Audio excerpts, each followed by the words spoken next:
to note that our Prime Minister hasn't actually met President Biden since he's arrived in the UK, and she's only going to be meeting him once they're in New York for this United Nations meeting. I wonder what the reason is for that, because you'd think they'd be jumping at the first opportunity. Anyway, just thought that was an interesting point. She's met with lots of others, of course, Justin Trudeau and various other heads of states around the world, but an interesting thing to note. We're going to go through your papers now. We're joined by Christopher Biggins and Dawn Neeson to do that for one last time this Bank Holiday Monday. And Dawn, you want to talk about our new leaders in the form of the King and the Prime Minister. This is the Daily Mail, page 7. It's a lovely picture, isn't it? This is obviously, they are both newbies in their jobs. Obviously, we have a new King and we have a new Prime Minister. And it's just such a lovely, heartwarming picture. They are greeting each other already like they have a very warm relationship. I mean, there doesn't seem to be any formality in this picture. This is the reception for the leaders and the heads of state yesterday that was held at Buckingham Palace. And Prince Charles is standing there holding his arms wide. There's no sense of protocol in this picture whatsoever. And smiling very warmly, genuinely very warmly. And Liz Truss is doing the same back. And I just thought it was a positive image. As I said last time around, we all know that it's not going to be great for the next few months. And obviously, you know, things like that, you know, the cost of living crisis have been put on the back burner for the last 10 days of mourning. Rightly so, I think. It's been a period of, I think, a bit of relief as well as mourning. But this image, I think it's positive that they seem to have a very warm relationship. And hopefully, you know, working together, the government and our new King, hopefully, you know, we can get through what we know is coming in the next few months with not too much pain. But, you know, you look at it as well and you just think that sort of Boris Johnson must be spitting feathers, because he really would like to be doing all the pomp and ceremony, wouldn't he? But it's just a lovely picture. That's why I chose it. Do you want to watch it with them? Is that what you're saying? Okay, and Biggins, let's talk about King Charles III a bit more. First 10 gruelling days as King being covered in the Mail, page 24, and it has absolutely been a marathon, hasn't it, right around the United Kingdom? Yeah, he sends a lovely message to the nation, which I'm going to read to you now. It says, a message from His Majesty the King. Over the last 10 days, my wife and I have been so deeply touched by so many messages of condolence and support we have received from this country and across the world. In London, Edinburgh, Hillsborough and Cardiff, we were moved beyond measure by everyone who took the time and trouble to come and pay their respects to the lifelong service of my dear mother, the late Queen. We are all, as we all prepare to say our last farewell, I want simply to take this opportunity to say thank you to all those countless people who have been such a support and comfort to my family and myself at this time of grief. Lovely words, and I think greatly appreciated by the nation, because they have been wonderful and they need to know it, and he's told it as it is. Yeah, absolutely. And we can see it all around us here. People have taken the time and the trouble, and they've come here with their family, a lot of them with children. They've come prepared with their rations to get them through the day. And it is just an amazing thing. They realise, Dawn and Christopher, that this is history, that this is something that they will not see again. And Dawn, you queued. Yeah. Do you feel you witnessed history? I did, Eamonn. I really did, and it was interesting to talk to so many people in the queue. Everybody had personal reasons for being there, and you know, whether you were there as a, you know, because you loved the Queen, or you were there because you had sort of like, you just wanted to pay your respects. But I think we all felt, everybody in that queue, and I think there were 400,000 people they're estimating that queued over the 4 days, wasn't it, in the end? Some people waiting 13, 14 hours to get through to that queue. And I think you did feel that there was a sense of history. And it was, for me, it was just important to be there. And you know what, I'm not even entirely sure what my main reason was for joining it, to pay my respects, yes, to a woman I had very luckily had the honour of meeting a couple of times. But I didn't know her, so no, it wasn't like losing my dad, who I lost 25 years ago. It wasn't a personal thing until I got into that hall. When you get into Westminster Hall, the queue, which had taken on a life of its own, it had its own Twitter account at one point, didn't it?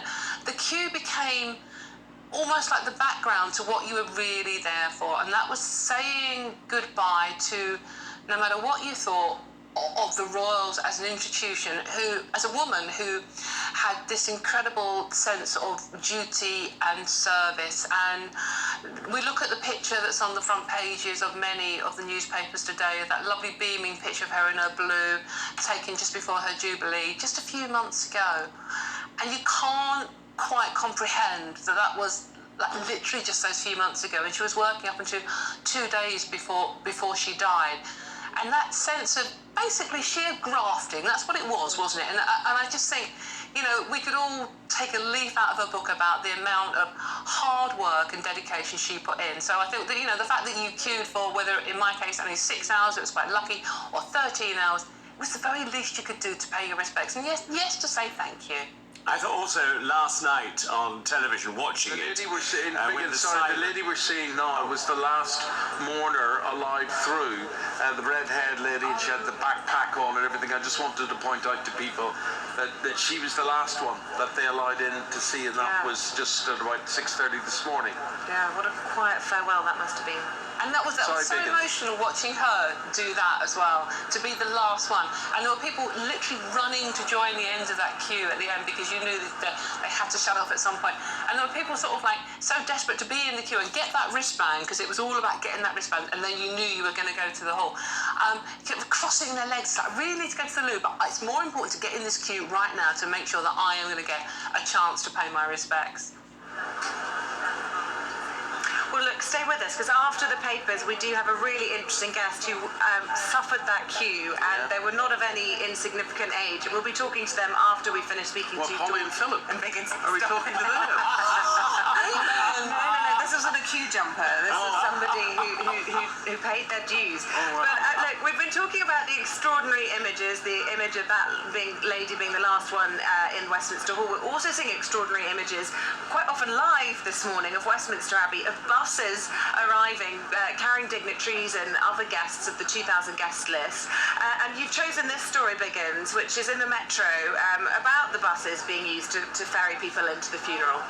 Yes, I love the fact that all these dignitaries and royal family and every VIP going to the service today are being bussed in. I think it's great. I wonder if you show your pass, you get a cheaper seat. Have you got Oyster card? Exactly. I've got my own person's card. I could have got on that bus.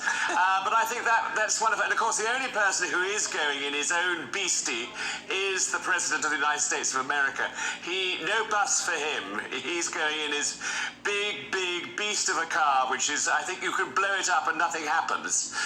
So he feels very safe.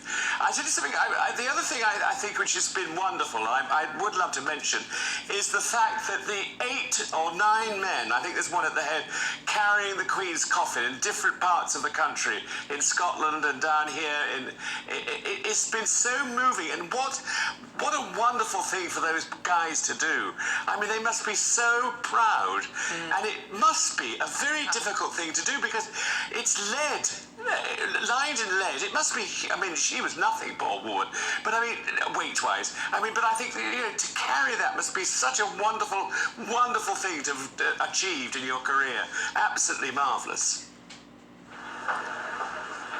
Yeah, absolutely. I couldn't agree more with you, Biggins. The sight of those young men, very often actually not having seen active service themselves, and you can't even imagine how proud their parents must be feeling at that moment. How proud they must be feeling, but also with their sort of hearts in their mouths, hoping that it all goes without a hitch, and it always does. You know, you always wonder, oh gosh, I hope they're not going to trip or anything, but it's all absolutely perfect. But seeing the military, as you say, saying their final goodbyes, and that's covered in the Telegraph today, a very moving scene. Dawn, I want to talk to you about the Princess of Wales. She sat down yesterday with the First Lady of Ukraine, and that was quite something as well, wasn't it?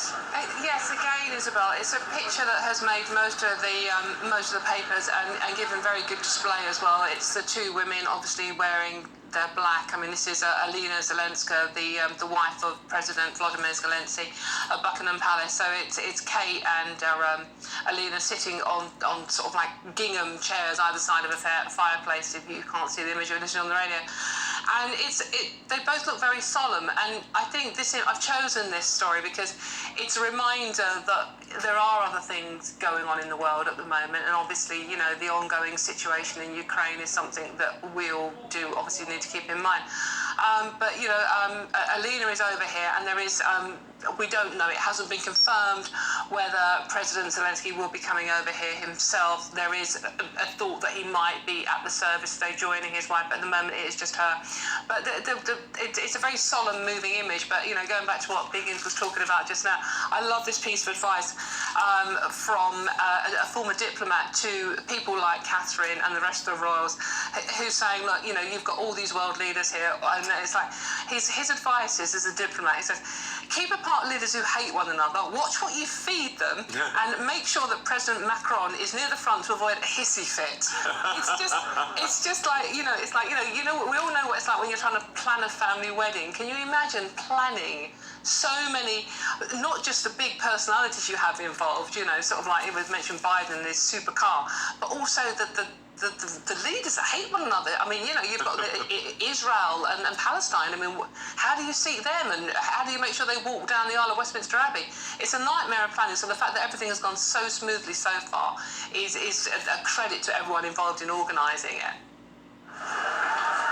Yeah, absolutely. And, you know, although President Putin, for obvious reasons, hasn't been invited, from the papers I was reading in the week, the Russian ambassador based in London has been invited. And, of course, if he is to bump into the First Lady of Ukraine, how incredibly uncomfortable will that be? But, of course, we can be sure she would act with perfect grace and wouldn't let on, because, of course, today is not about anybody else but Her Majesty the Queen. And I suppose everybody knows very much that that is the case. Christopher Biggins, Dawn Neeson, you've been wonderful. Thank you so much.